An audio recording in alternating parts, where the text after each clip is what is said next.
तरुण आहात म्हणून करता येतो तुम्हाला संभोग फक्त माणसांच्या माध्यमाची. अरे पण तरुण आहेत कावळे, तरुण आहेत गिधाड, तरुण आहेत डुकर आणि गाढवही. नरकातले सूक्ष्मदेही कीटकही मैथून करतात कीटकींची आणि कीटकांची जमात वाढवून मरून जातात कीटकांचं.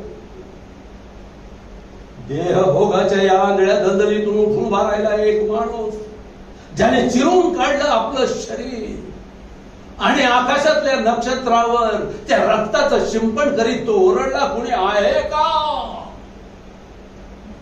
दश दिशातून आवाज आला, मी आहे आणि माझ्यातही तूच आहे.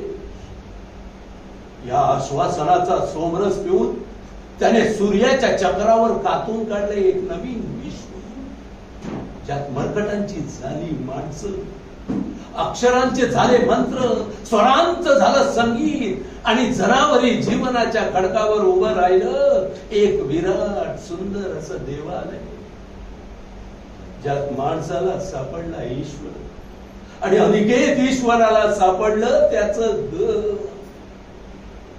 या बापाला विसरा, पण त्या बापाला विसरा तर पहाडा दडून बसलेली गिधाड निमिषार्धात तुमचाच नव्हे तर माणसाच्या जातीचा पडचा पडतील. माणसाच्या जातीचा.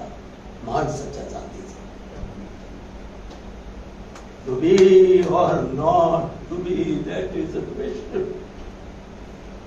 जगावं की मरा हा एकच सवाल आहे. या दुनियेच्या उकिरड्यावर खरकट्या पत्रावळीचा तुकडा होऊन जगावं बेशरम लाचार आनंदात, का फेकू द्यावी या देहाची लपतर त्यातील जाणीवेच्या यातनेसह मृत्यूच्या काळेशान द्वार आणि करावा शेवट एकाच प्रहारात माझा तुझा याचा आणि त्याचाही. मृत्यूच्या महासर्पाने असा डंक मारावा का येणाऱ्या निद्रेला नसावा किनारा जागृतीचा कधी कधी. पण त्या निद्रेला जर स्वप्न पडू लागली तर इथंच तर खरी भेट काय.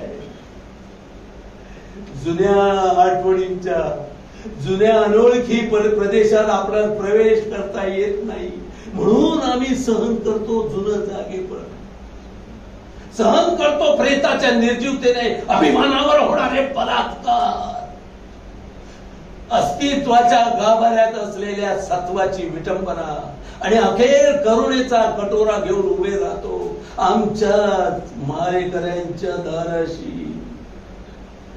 हे विधात्या, अरे तू इतका कठोर का झालास? एका बाजूला आम्ही ज्यांना जन्म दिला तो तू आम्हाला विसरतो, एका बाजूला आम्ही ज्यांना जन्म दिला ते आम्हाला विसरतात आणि दुसऱ्या बाजूला ज्याने आम्हाला जन्म दिला तो तूही विसरतोस. मग हे करुणा करा. अरे ह्या विस्कटलेल्या हाडांचे सापडे घेऊन आम्ही थेरड्यांनी कुणाच्या पायावर डोकं आदळायचं रे? कुणाच्या पायावर?